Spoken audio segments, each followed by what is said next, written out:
ഞാൻ ഇന്നത്തെ അവരെ ഞാൻ ബ്ലെയിം ചെയ്യില്ല മ്യൂസിക് ഡയറക്ടറിന്, because the people want that type of songs, that is there. But അത് ഇറ്റ് വോണ്ട് ലാസ്റ്റ് ലോങ്.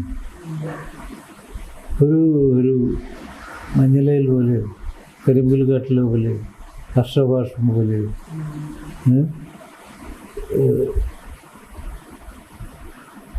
അങ്ങനത്തെ പാട്ടുകൾ അത് കാലാകാലം ഇപ്പോഴും ആൾക്കാർ റെസ്പെക്റ്റ് പാടാൻ പറയുന്നുണ്ട്. അങ്ങനെ ഒരു ഇന്നത്തെ പാട്ട് ഒരു 3 മാസം കഴിഞ്ഞാൽ ചെവിയിൽ നിൽക്കില്ല. ഇത് പാട്ടാണ് പാടികളെന്ന് ചോദിക്കും.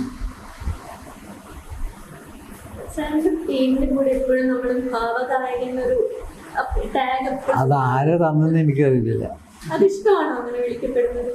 എനിക്ക് അങ്ങനെയൊന്നുമില്ല, എൻ്റെ പേര് വിളിച്ചാൽ മതി.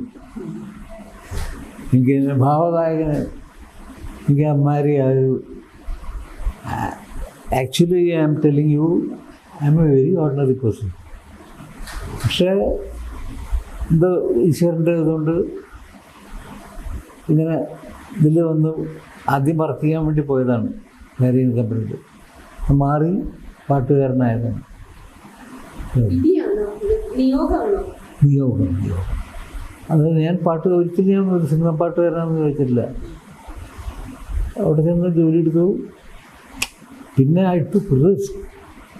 പിന്നെ വേറൊരു കാര്യം, അന്നത്തെ കാലത്ത് കഷ്ടപ്പാടുണ്ട്. ഞങ്ങളൊക്കെ ഒരുപാട് കഷ്ടപ്പെട്ടുണ്ട്. ഒരു പാട്ട് പാടണമെങ്കിൽ ജയമാരുതി ഒരു കമ്പനികളുണ്ട്, അവിടെ പോയി കാലത്ത് പോയിരിക്കും. അവർ നോക്കുക, ഗുഡ് മോർണിംഗ് പോന്നു, ഓക്കെ. ഞാൻ ബസ് തിരിച്ച് പോയി. പിറ്റേ ദിവസം ആദ്യം വന്നിരിക്കും. അങ്ങനെ ഒരു 10 ദിവസം വന്നിരിക്കുമ്പോൾ ഒരു ദിവസം അവർക്ക് അങ്ങനെ പാട്ടുകൾ കിട്ടിയിട്ടുണ്ട്. അതെ, അതൊക്കെ കാലം അങ്ങനെയായിരുന്നു. അവരെ പോയി കണ്ട്. പക്ഷെ അവരൊക്കെ ഗുരുക്കന്മാരായിരുന്നു. ദക്ഷിണാമൂർത്തി സ്വാമി, ദേവരായ മാഷാണ് എൻ്റെ ഗുരു. ദക്ഷിണാമൂർത്തി സ്വാമി, ദേവരായ മാഷ്, രാഘവൻ മാഷ്, ബാബുക്ക, അർജുനൻ മാഷ്, 5 പേരാണ് മാസ്റ്റേഴ്സ്. പിന്നത്തെ അടുത്തൊരു മാസ്റ്റർ എന്ന് പറയുന്നത് ജോൺസൺ. ഇല്ല, മാസ്റ്റേഴ്സ് ഇല്ല. അത് വേറെ ഫീൽഡാണ്. എം.എസ്. വിശ്വനാഥൻ ലോകത്തിലെ ഏറ്റവും വലിയ music director. I consider him as the best music director in the world. അത് വേറെ ലോകമല്ലേ. പക്ഷേ ഈ മലയാളം സംഗീത സംവിധായകനല്ല അമ്മ. ഷീസ് തമിഴ്. പക്ഷെ മലയാളം ചെയ്തു മാത്രം. നമ്മൾ വിളിച്ച് അങ്ങനെ സമയം വെച്ച് ചെയ്തു. പക്ഷെ അതെല്ലാം ജീനിയസ് ആയതുകൊണ്ട് ഒക്കെ ഹിറ്റായി. എനിക്ക് ഭാഗ്യത്തിന് I was fortunate to sing ഈ സോങ്സ്, മോർ സോങ്സ്, അങ്ങനെ പറയാം. ബട്ട് ഇഷ്ടം പോലെ രാജീവനയനേ നീയുറങ്ങൂ, രാഗവിലോലെ നീയുറങ്ങൂ, 1000 ചുംബന സ്മൃതി സുമങ്ങൾ അധരത്തിൽ ചാർത്തി നീയുറങ്ങൂ, അധരത്തിൽ ചാർത്തി നീയുറങ്ങൂ, രാജീവനയനേ നീയുറങ്ങൂ, രാഗവിലോലെ നീയുറങ്ങൂ. ശൈലികൾ ഒരുപാട് വ്യത്യസ്തമായിരുന്നു. പാട്ട് പറഞ്ഞു തരുന്ന രീതി ഒക്കെ ഓരോരുത്തരും ഓരോ ടൈപ്പാണ്. ഏറ്റവും കൂടുതൽ എൻജോയ് ചെയ്ത് ആരുടെ കൂടെയാണ്? ഏത് മ്യൂസിക് ഡയറക്ടറുടെ? എല്ലാവരും കൂടെ. They have different style of teaching and different masters, great masters. ചിലപ്പോൾ തോന്നും ഏറ്റവും വലിയ സംഗീത സംവിധായകൻ ദേവരാജനായിരിക്കും. ഇതിൻ്റെ ചില പാട്ട് കേൾക്കുമ്പോൾ ഇതിനപ്പുറം വലിയ ആർക്കും ചെയ്യാൻ പറ്റില്ല തോന്നാറുണ്ട്. എം.എസ്. പാട്ട് കേൾക്കുമ്പോൾ അയ്യോ ദക്ഷിണാമൂർത്തി സ്വാമി സ്വാമിയുടെ ചില പാട്ട് വരുമ്പോൾ എൻ്റെ പൊന്നു കാവ്യ പുസ്തകമല്ല ജീവിതം എന്നൊരു പാട്ട് പാടിയിട്ട് ചെമ്പകം വല്ല നീ ഓമനി ഒരു പനി നീർത്തൻ ക്ലാസ് ബ്യൂട്ടിഫുൾ സോങ്സ്. അപ്പോൾ അർജുനൻ മാഷ് നിന്മണിയറയിൽ 140 സന്ധ്യ പാട്ട് പാടിയുണ്ട് അർജുനൻ ശ്രീമാർ തമ്പി. നിന്മണിയറയിൽ അതിൽ ഇവിടുന്നു മറ്റേ എത്ര പാട്ടുകൾ മാൻമഴിയാൽ ഒരുപാട് സോങ്സ്. അങ്ങനെ അപ്പോൾ അവരെ കേൾക്കുമ്പോൾ അവരായിരിക്കും ഏറ്റവും വലുത്. അയ്യോ അവരാണ് ഏറ്റവും വലിയ. അതാണ് അവരുടെ കഴിവ്. ഇന്നിപ്പോൾ അങ്ങനെ ഒരു ക്രിയേഷനിൽ ഇവർക്കൊക്കെ എല്ലാവർക്കും ഓരോരുത്തരും ക്രിയേറ്റ് ചെയ്തിട്ടുണ്ട്. അവർ they have created great songs. No creators.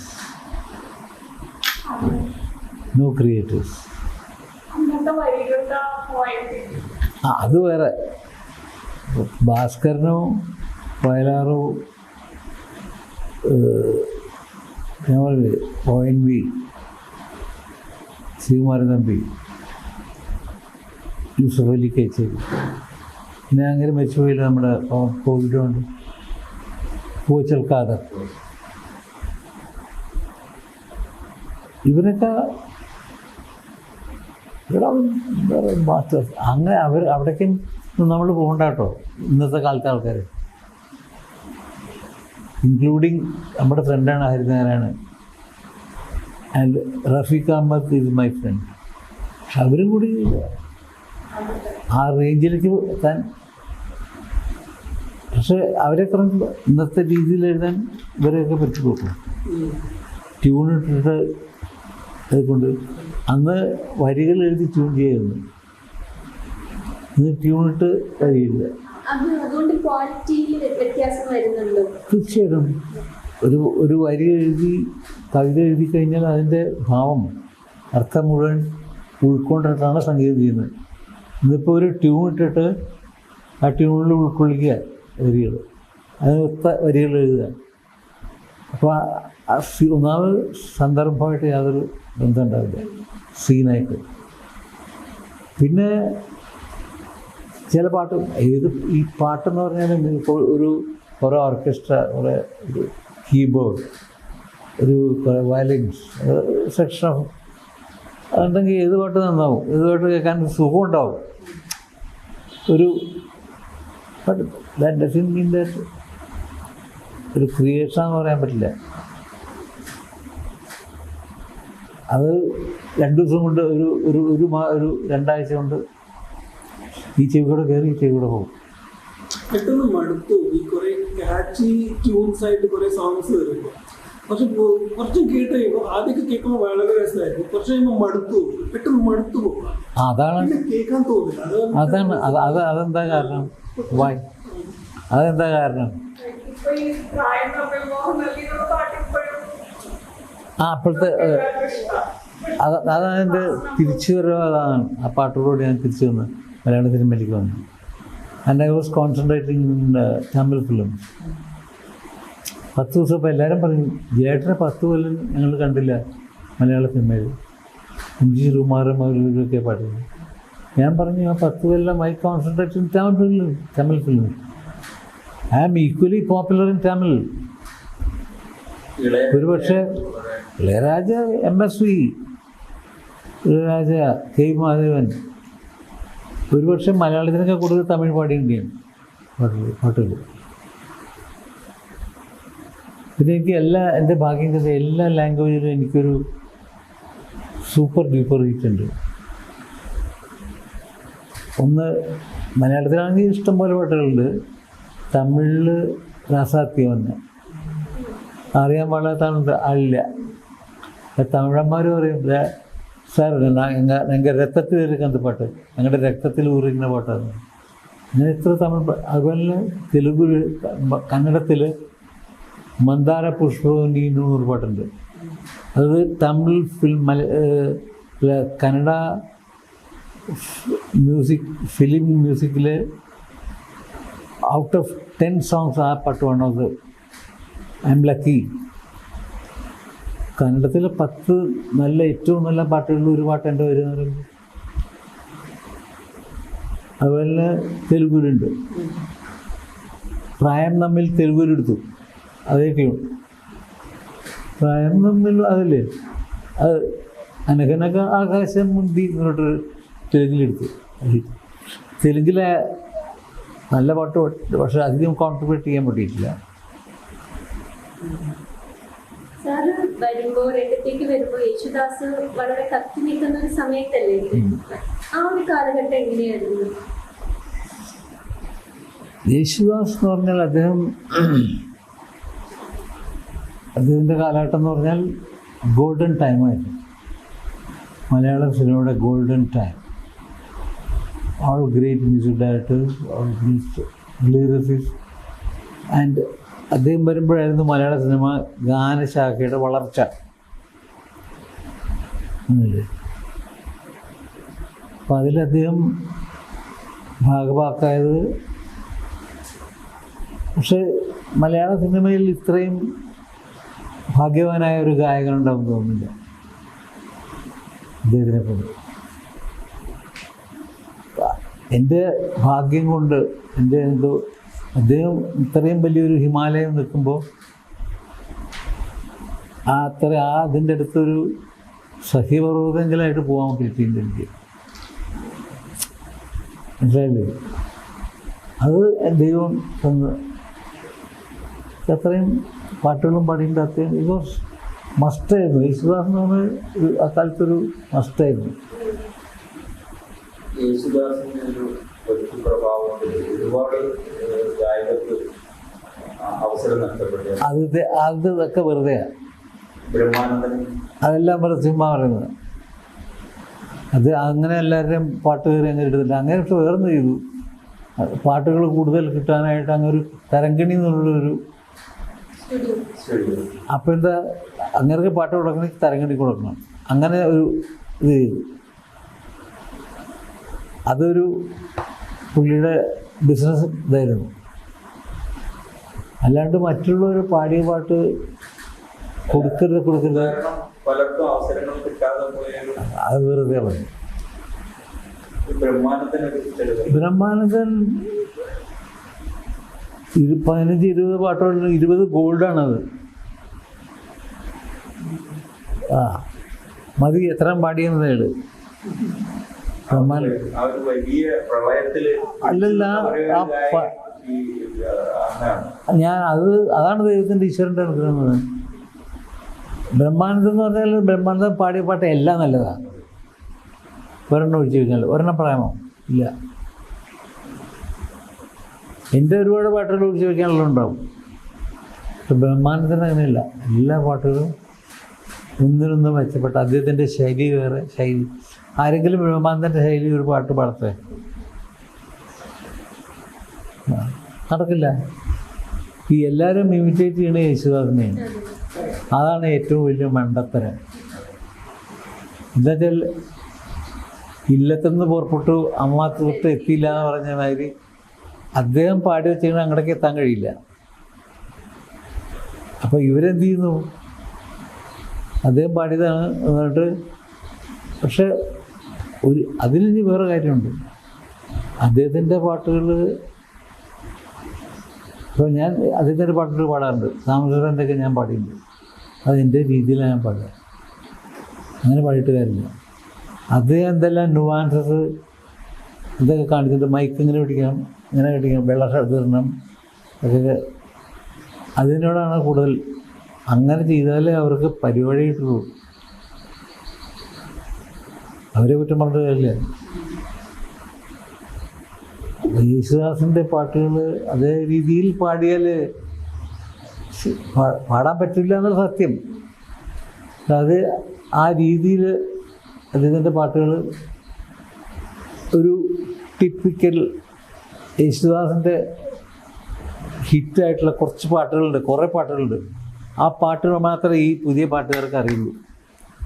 യേശുദാസിൻ്റെ നല്ല പാട്ട് ഇവർക്ക് ആർക്കും അറിയില്ല. അത് എനിക്കറിയാം. യേശുദാസ് ഫാനാണോ? തീർച്ചയായിട്ടും. ഫാൻ എന്നല്ല, അങ്ങനെയല്ല. മലയാളത്തിലൊരു വലിയൊരു ഗായകനല്ല അദ്ദേഹം. മലയാളം നല്ല ക്രിയേറ്റ് ചെയ്തിട്ടുള്ള ആളല്ലേ. പിന്നെ എൻ്റെ മനസ്സിലെ ഏറ്റവും വലിയ ഗായകൻ്റെ യേശുദാസല്ല, മുഹമ്മദ് റഫി. റഫി സാബ് ഈസ് മൈ ഗാഡ്. അത് എൻ്റെ ദൈവമാണ്. അത് കഴിഞ്ഞിട്ട് എല്ലാവരും ഉള്ളൂ. പുരുഷ ശബ്ദത്തിൽ ഇന്ത്യയിൽ, ലോകത്തിൽ മുഹമ്മദ് റഫിയും, സ്ത്രീ ശബ്ദത്തിൽ പി സുശീലയും. ഇത് രണ്ടും കഴിഞ്ഞിട്ട് എനിക്ക് വേറൊരു ഗായകരുള്ളൂ. S P is a type of crooner, is a performer.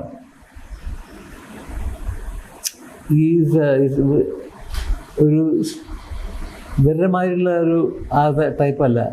അയാളൊരു സ്റ്റേജ്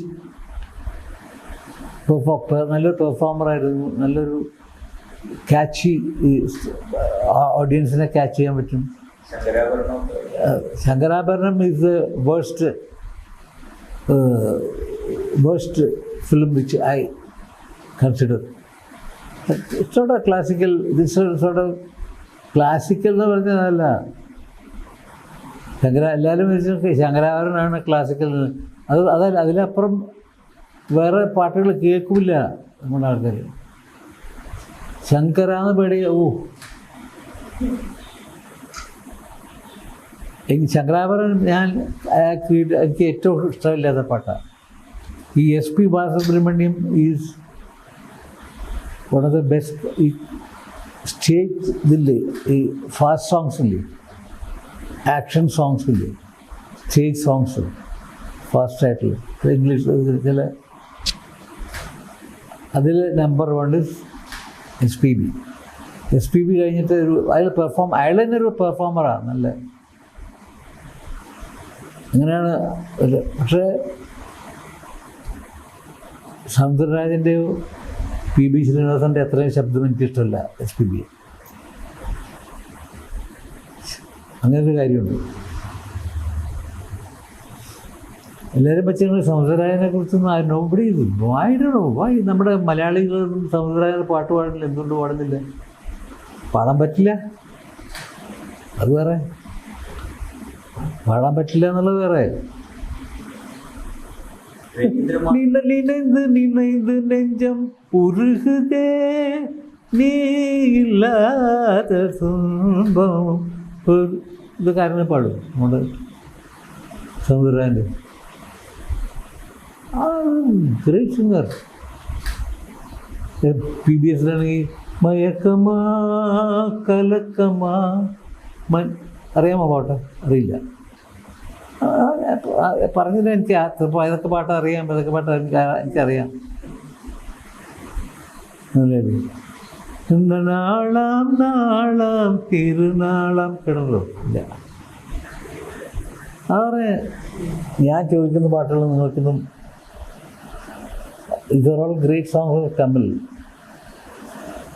തമിഴിൽ MSV ചെയ്ത പാട്ടുകളമാതിരി ആരും ചെയ്തിട്ടില്ല. சொன்னது நீ தானா சொல் சொல் എന്നുയിരേ എല്ലാം പാടിയുണ്ട്. കേട്ടിട്ടുണ്ടോ? അതാണ് ഒരു ഇതാൾക്കാർ കേട്ടിട്ടില്ലേ. അപ്പം ഞാൻ ചോദിക്കുന്ന അർത്ഥമില്ല. പാട്ട് അങ്ങനെ പാട്ടുകൾ പാടിയിട്ട് അറിയുന്ന പാട്ടുകൾ ഞാൻ പറയാം നിങ്ങൾക്ക് തമിഴിൽ. മലയാളത്തിലാണെങ്കിൽ സ്ഥിരം ജോൺസൻ്റെ ദേവാങ്കണങ്ങൾ ഒരു സെറ്റ് ഓഫ് സോങ്സ് ഉണ്ട്.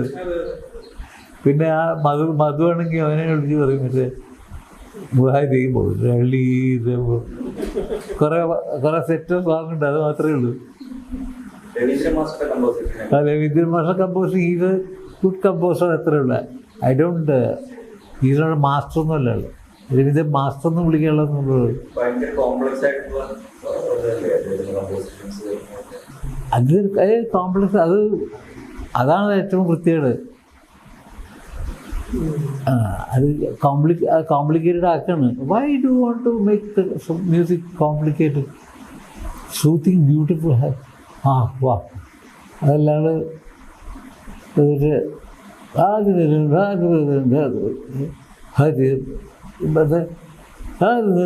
ചില പാട്ടുകളില്ലേ ചില രാമകഥ. അങ്ങനത്തെ എനിക്കിഷ്ടമല്ല, എനിക്ക് ഇഷ്ടമേ അല്ല.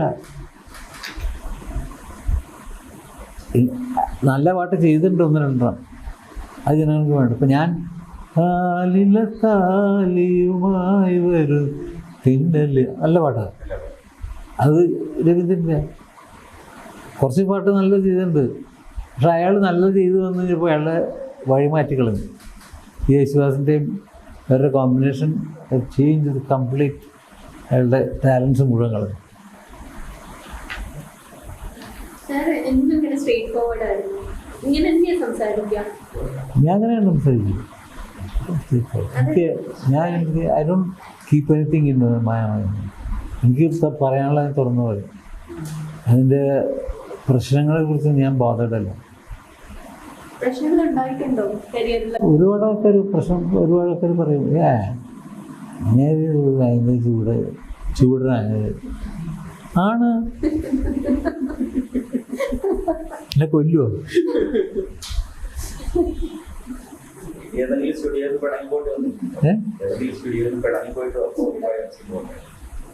ഞാൻ പണിക്ക് പോന്നിട്ടില്ല, ഞാൻ പണിക്ക് ഓടിച്ചിട്ടുണ്ട്. അത് അനാവശ്യം ഒരു ലേഡി വന്നിട്ട് ഇവിടെ സ്റ്റുഡിയോയിൽ വന്നിട്ട്, ഷീസ് ഫ്രം എറണാകുളത്ത്, she's director of all India radio. ആ ഒരു ഇതിൽ അവർ വന്ന് അവരുടെ പാട്ട് അവരാളെ മാറിപ്പോയി. അവർ വന്ന് പക്ഷേ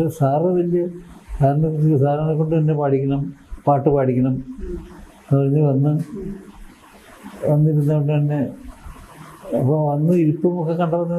അപ്പോൾ ഞാൻ അത് റെക്കോർഡിങ്ങിനോട് കാണാൻ കുഴപ്പമാകോ പ്രശ്നം. അപ്പോൾ അതിനൊക്കെ പുള്ളിക്കാരി എടുക്കുന്നു.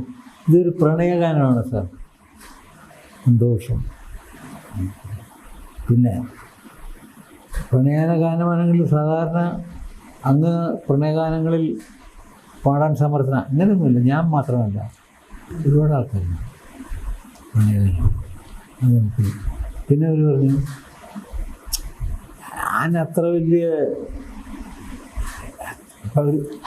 ഞാനത്ര വലിയ സംഗീത സംവിധായകയൊന്നുമല്ല. അതെനിക്കിത് കണ്ടപ്പം മനസ്സിലായിരുന്നു.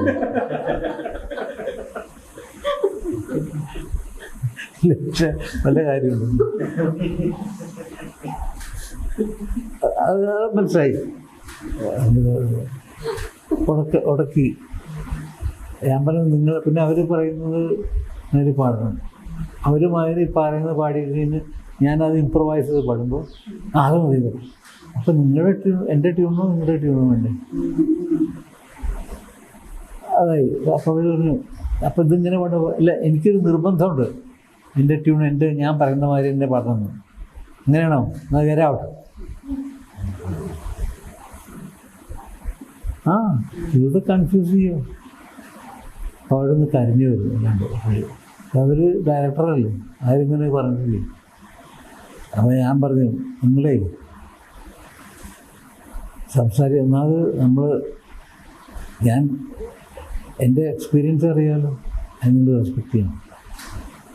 പിന്നെ ഞാൻ ചിലർ വന്നിട്ട് ഇങ്ങനെ നിൽക്കും സ്റ്റുഡിയോയിൽ, ഇരിക്കുന്നു പറയുമ്പോഴേക്കും പേടിച്ചില്ല.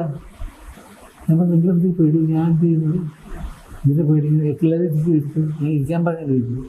ഞാൻ സാർ ഭയങ്കര, ഞങ്ങൾ കഴിഞ്ഞ് പോകുമ്പോഴല്ലേ സാർ ഇത്രയും സിമ്പിളാണ് മനസ്സിലാണ്.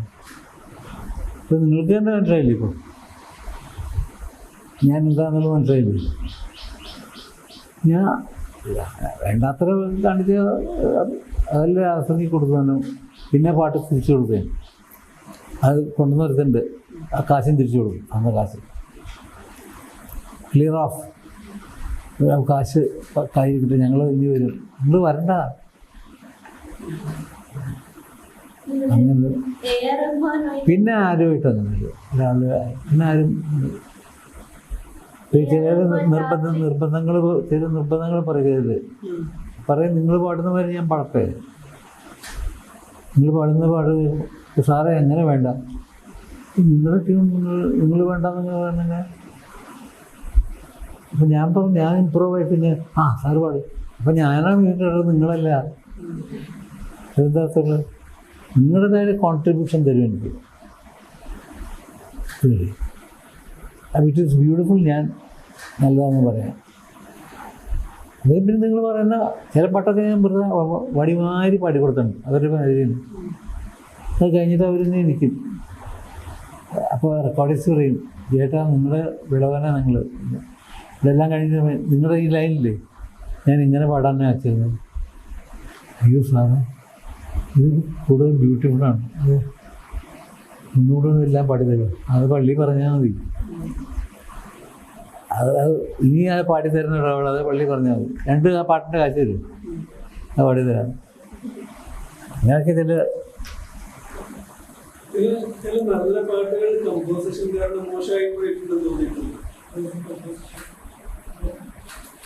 കമ്പോസ് ചെയ്യുമ്പോൾ കമ്പോസിഷൻ ചെയ്യുമ്പോൾ മോശമാക്കി എടുത്തിട്ടുണ്ടോ എന്ന് തോന്നിയിട്ടുണ്ട്. നല്ല വരികൾ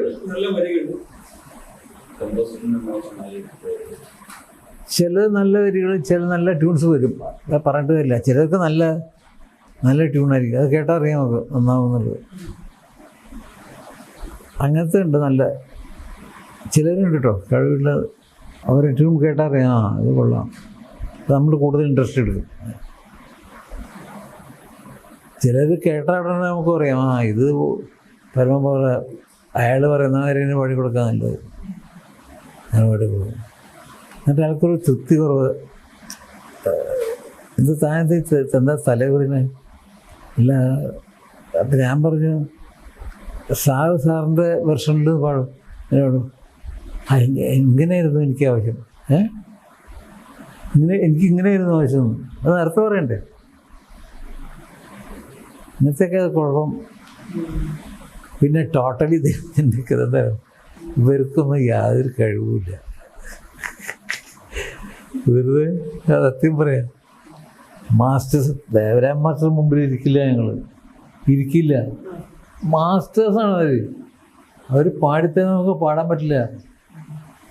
അവർ പാടിത്തരുന്ന നമുക്ക് പാടാൻ പറ്റില്ല. ഒരു ലൈൻ പാടിക്കഴിഞ്ഞാൽ നമ്മൾ ദിവസം പോയി ഞങ്ങൾ സ്കൂളിലന്മാരെയാണ് ദിവസവും പോയി പ്രാക്ടീസ് ചെയ്യും, പെയിൻറ്റിങ് പഠിച്ചു കൊണ്ടുപോയിട്ട് ആ കാലത്ത്. അതുകൊണ്ടാണ് ആ ഗാനങ്ങൾ നിൽക്കുന്നത് എപ്പോഴും.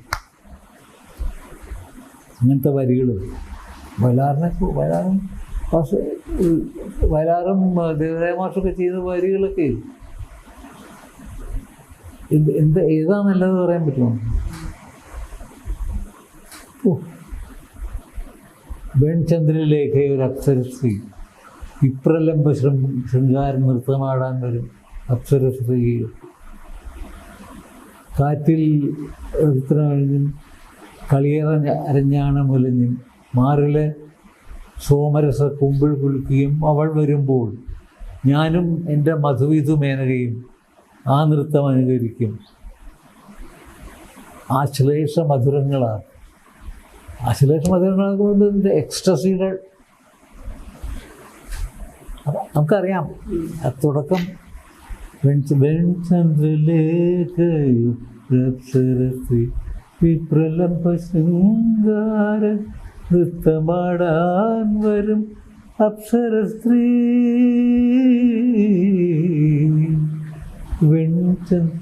കാറ്റിൽ കളിയറഞ്ഞാണം ഉലഞ്ഞ മാറിലെ സോമരസ കുങ്ങൾ കുളുക്കിയും അവൾ വരുമ്പോൾ ഞാനും എൻ്റെ മധുവിധു മേനകയും ആ നൃത്തമനുകരിക്കും. മോഹങ്ങൾ ആശ്ലേഷ മധുരങ്ങളാക്കും.